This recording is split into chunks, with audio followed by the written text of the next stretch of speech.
ফিরে এলাম বিরতির পর। আলোচনায় ছিলাম, আলোচনায় থাকবো। অতনুদার প্রশ্নে ফিরবো প্লিজ। 21-এর মঞ্চে থেকে মমতা বন্দ্যোপাধ্যায় বলছেন 10 লক্ষ চাকরি রেডি আছে ফর শো।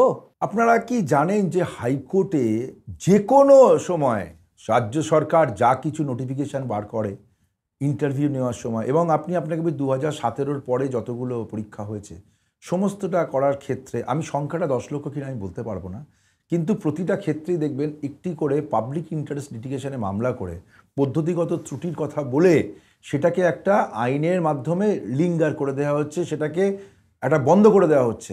আপনি বলুন যে কোন সময়ের জন্য এই পরবর্তীকালে কোর্টের নির্দেশে, কোর্টের তত্ত্বাবধানেও শিক্ষক নিয়োগের পরীক্ষার পরেও তাদের চাকরি পাওয়ার ক্ষেত্রেও কিন্তু কোর্টে একটা লিটিগেশন, পাবলিক ইন্টারেস্ট লিটিগেশন, পদ্ধতিগত ত্রুটি তো থাকছে। না নেই দেখুন, না থাকলে তো কেসটা উঠে যাবে। না দেখুন, আপনি একটা জায়গায় অভিযোগ করছেন, একটা লোক অ্যাকিউজড মানে সে অভিযুক্ত মানেই কিন্তু দোষ প্রমাণিত হওয়া নয়। তো আপনি বলুন এখনো অবধি সুপ্রিম কোর্ট, হাইকোর্ট হওয়ার পরে যাদের চাকরি যাবে বলেছিল তাদের চাকরি যায়নি, কিন্তু রাজ্য সরকার ভুল করেছে, কোথায় প্রমাণিত হলো? সুতরাং এই চাকরি চলে যাওয়াটা, চাকরি ইস্যুতে থাকবে। কিন্তু একটা কথা আমার খুব ভালো লাগলো আপনার মুখে, যিনি অভিযুক্ত তিনি তো দোষী নন, কারণ এখন দোষী প্রমাণ হয়নি।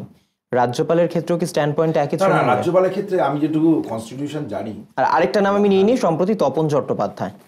সেটা আসছি রাজ্যপালের বিষয়টা। রাজ্যপালকে মানে রাজ্যপাল নিজের ক্ষেত্রে রাজ্যপালের ওই মানে পজিশনের জন্য সাংবিধানিক প্রধান হিসাবে কিছু সুরক্ষা পেয়ে থাকেন। ধরা যাক রাজ্যপালের বিরুদ্ধে তদন্ত করা যাবে না, কোনো দোষ হলে রাজ্যপাল রাজভবনে যদি মানে ধর্ষণ করেন, শ্লীলতাহানি করেন, খুন করেন, তাহলে তার বিরুদ্ধে কোনো ব্যবস্থা নেওয়া যাবে না, ইনভেস্টিগেশন করা যাবে না, ফৌজদারি মামলা শুরু করা যাবে না, কিন্তু ইনভেস্টিগেশন করা যাবে না, এটা কিন্তু সংবিধানে কোথাও লেখা নেই। রাজ্যপালের বিরুদ্ধে কোনো জায়গায় সংবিধানে লেখা নেই যে তদন্ত করা যাবে না, সেই তদন্তটাই রাজ্যপাল আটকে দিচ্ছেন।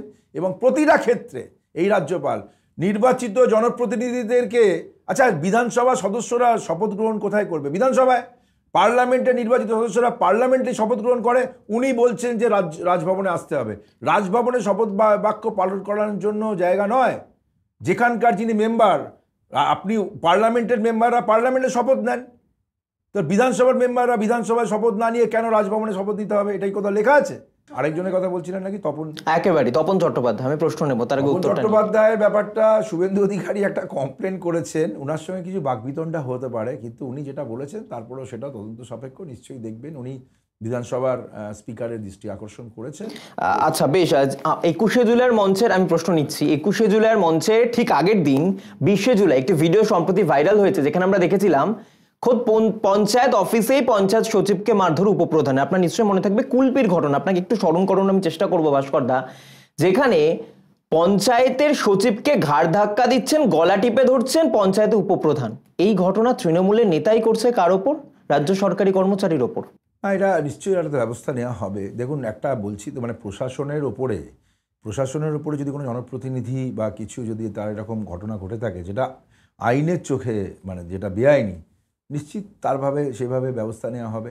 ভাস্কর দা, স্টেট গভর্নমেন্টের আন্ডারে যদি মেডিকেল প্রবেশিকা পরীক্ষা হয়, তাহলে কি পরীক্ষার্থীরা কোথাও গিয়ে ভরসা করতে পারবে? দেখুন, আমার তো তাই মনে হয়। আমরা সুপ্রিম কোর্টের রায়ের ওপরে তো কিছু বলতে পারি না, কিন্তু মানে কোয়েশ্চেন লিক হয়ে গেলে সেই পরীক্ষাটা বাতিল হবে।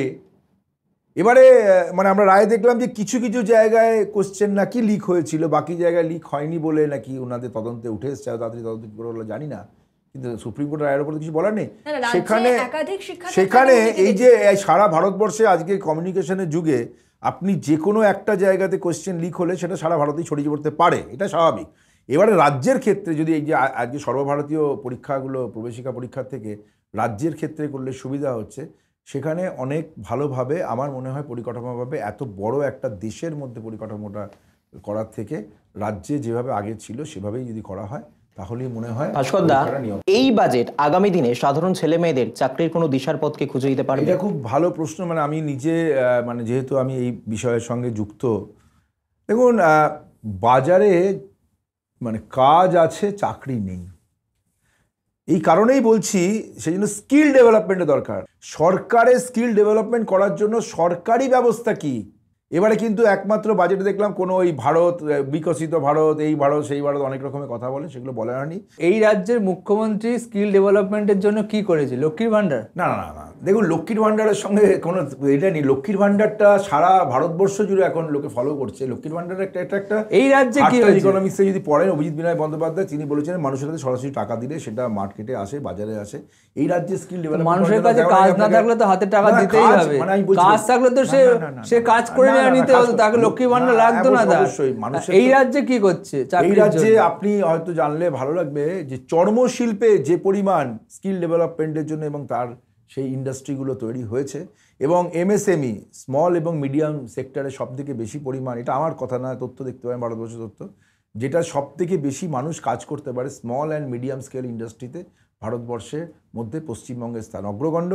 বৃহৎ শিল্প আপনি দেখান কোথায় ভারতবর্ষের গত 5 বছরে কোন বৃহৎ শিল্প তৈরি হয়েছে যেখানে হাজার হাজার মানুষ কাজ করছে? পশ্চিমবঙ্গে না না, আমি বলছি হচ্ছে না। লাস্ট 5 বছরে আপনি পশ্চিমবঙ্গে দেখান। না না, আমি তো কোথাও হচ্ছে না, তো পশ্চিমবঙ্গ কি বলবো। আমি বলছি যে এমপ্লয়মেন্ট জেনারেশন করার ক্ষেত্রে সার্ভিস সেক্টর নাম্বার 1। ইনফোসিস খুলেছে বাংলাতে, ইনফোসিস খুলেছে এবং ডেটা সেন্টার তৈরি হচ্ছে, এবং যেখানে দেখা যাচ্ছে যে সর্ববৃহৎভাবে যে বাংলায় এত সংখ্যক মানুষ, এবং এবারে যে আপনি পড়াশোনা করার ক্ষেত্রে বলছিলেন, আপনারা নিশ্চয়ই খবর রাখবেন, অনলাইনে যে ভর্তির সিস্টেম হয়েছে, বাংলার বাইরে থেকে উত্তরপ্রদেশ থেকে ছাত্রছাত্রীরা বাংলায় পড়তে আসছে, কারণ এখানে স্কিল ডেভেলপমেন্ট সহ এখানে শিক্ষা ব্যবস্থাটা ভালো। আপনারা নিশ্চয়ই দেখেছেন এই তথ্য। তাহলে সবাই বলছেন যে বাংলা থেকে অন্য জায়গায় চলে যাচ্ছে, তা নয়, বাইরে থেকেও বাংলাতে পড়তে আসছে উত্তরপ্রদেশ। ভাস্কর দা, প্রাথমিক শিক্ষা পর্ষদ বলছে যে তদন্ত চলছে, সিবিআই তদন্ত, সিবিআইয়ের কাছে আর্জি জানিয়েছে যে তারা কেস লড়ার মতো ক্ষমতা তাদের নেই, ভাড়ার শূন্য প্রায়। হাইকোর্টেও তারা গিয়েছে, যেমনটা জানা গিয়েছে। মমতা বন্দ্যোপাধ্যায় এদিকে পুজোর অনুদান বাড়িয়ে দিলেন 70 থেকে 85,000 টাকা। পুজোর অনুদানটাকে বলি, ইকোনমিক্সে যেটুকু বোঝা যায় যে আপনারা যেটা ভাবছেন যে অনুদান, এটা কার প্রতি খরচা হবে? এই বাজারেই সেই টাকাটা খরচা হবে। আপনি যেটা ভাবছেন না, গভর্নমেন্ট যে এই বাজারে, গভর্নমেন্ট যখন এই একটা পুজো কমিটিকে যে টাকাটা দিচ্ছে, সেই টাকাটা তো বাজারের মধ্যেই রোল করবে। সেটা তার প্যান্ডেল তৈরি করছেন যিনি, সেটা তার লাইট লাগাচ্ছেন যিনি, সেটা তার মৃৎশিল্পী থেকে আরম্ভ করে এই টাকাটা তো বাজারের মধ্যেই সার্কুলেট করবে। সুতরাং এই যে অনুদান যেটাকে বলছেন, পুজো একটা ইন্ডাস্ট্রি যেখানে হাজার হাজার লক্ষ লক্ষ মানুষের পেশা যুক্ত থাকে। এর সাথেও তো বাজার মূল্যটা তো নাবিশ্বাস। বাজার মূল্য নাবিশ্বাস, ওটার কারণটা তো হচ্ছে যে পশ্চিমবঙ্গে বেশি। দেখুন কি, দেখুন পশ্চিমবঙ্গে নয়, এখন আপনি বলবেন যে আলুর দামটা তো নিশ্চয়ই বেড়েছে, এবং আলুর দামের যে ব্যাপারটা মিটে গেছে, আলুর দাম বৈঠক হয়েছে, কমে যাবে। শুনুন, বাংলাতে, আমি সারা ভারতবর্ষে বাংলায় যেভাবে নিম্নবিত্ত এবং মধ্যবিত্তরা যেভাবে বসবাস স্থাপন করতে পারে, বাঁচতে পারে, সেটা সারা ভারতবর্ষ জুড়ে খুব কম জায়গাতেই সেটা আছে। এবারে এত ঘনবসতিপূর্ণ একটি জায়গা, আপনি বলুন বাংলার লোক সংখ্যা কত? তার জন্য বাজার দরটা বাড়বে? বাজার দর বাড়বে না, বাজার দর তো সারা ভারতবর্ষে বেড়েছে। আপনি বাংলা তো স্বয়ংসম্পূর্ণ সব কিছুতে নয়, সুতরাং বাইরে থেকে অনেক কিছু আনতে হয়, সেগুলো হয়েছে। মুখ্যমন্ত্রী ধমক দিচ্ছে নবান্ন থেকে বসে, কেন বাজার দর বাড়ছে, কি কি পয়েন্ট দেওয়া ছিল কমাতে বলছে, তারপরও দাম কমছে না। আপনি যেগুলো বলছেন মুখ্যমন্ত্রী জানে না। কমবে, দেখুন একটা কথা হচ্ছে যে দামটা নিয়ন্ত্রণ করে বাজার, মানে অর্থনীতি, বাজার অর্থনীতি।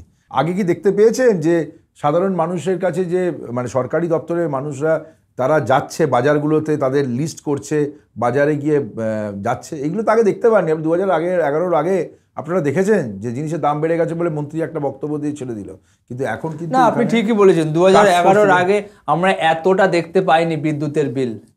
বিদ্যুতের বিলটা নিয়ে কথাগুলো বলা হচ্ছে, এটা নিয়ে বিভিন্ন কথা আছে। বিদ্যুতের মাসের পর মাস বিলটা সব মধ্যবিত্ত দিয়ে যাচ্ছে, আপনারা কথা বলে যাচ্ছেন, এটা পসিবল?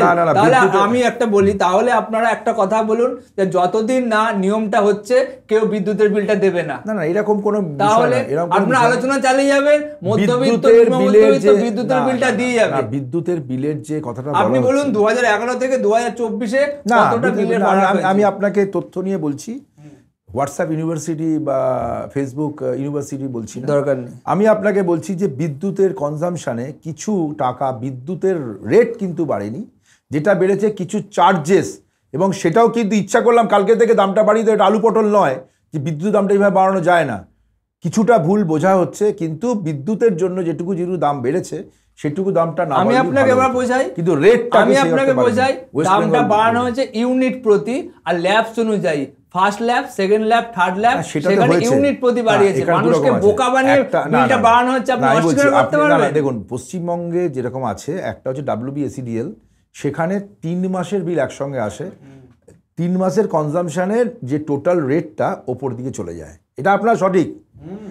কলকাতা ইলেকট্রিক সাপ্লাই কিন্তু মান্থলি বিল আসে, কিন্তু এখন যেটা হয়েছে ইলেকট্রিসিটি WBSEDL এর প্রিপেড মিটার এসছে, সেখানে কিন্তু এই সিস্টেমটা নেই।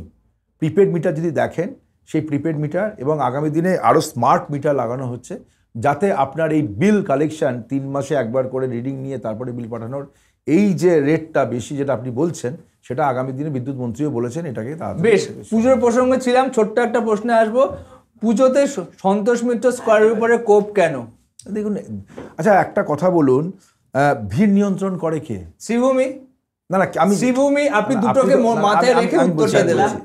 আমি বলছি, ভিড় নিয়ন্ত্রণ যদি পুলিশ করে থাকে, তাহলে পুলিশের সম্পূর্ণ অধিকার আছে যে সেটাকে আপনার কোন জায়গায় যেতে পারে, প্রিভেন্টিভ মেজার্স। কিন্তু সন্তোষ মিত্র স্কোয়ারে যদি কোনো কারণে পুলিশের কোনো যদি জানতে চান, পুলিশের একটা পারমিশন নেওয়ার ক্ষেত্রে পুলিশ যদি তাকে সব পুজোতেই পারমিশন লাগে দাদা।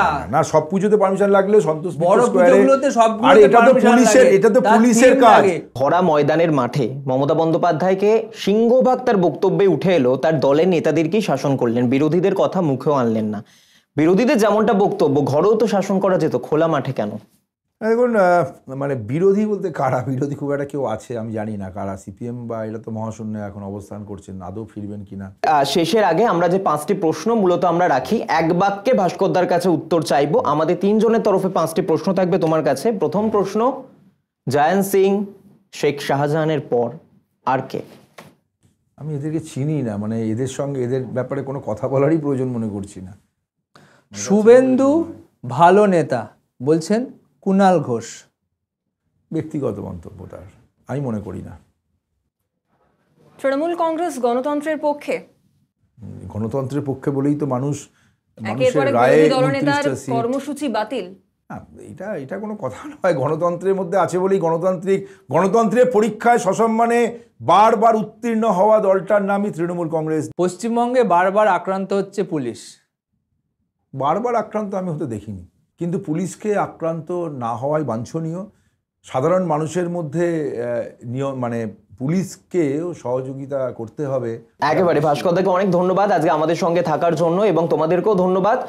অর্থাৎ তোলাবাজ হোক বা যে কোনো বড় দুষ্কৃতি হোক না কেন, তৃণমূল সরকার তাদের যদি কর্মী সমর্থকও তারা হয়ে থাকে, তাদের জন্য কিন্তু একই শাস্তি বরাদ্দ তৃণমূল সরকারের তরফে। তৃণমূল সুপ্রিমো একেবারে 21শে সভামঞ্চ থেকে প্রকাশ্যে যেই কথা বলেছিলেন, ভাস্করদার গলাতেও কিন্তু আমরা সেই সুরই খুঁজে পেলাম। আপনাদেরকেও ধন্যবাদ। আবারও দেখা হচ্ছে আগামী পর্বে। ততক্ষণ ভালো থাকুন, সুস্থ থাকুন। নমস্কার, শুভরাত্রি।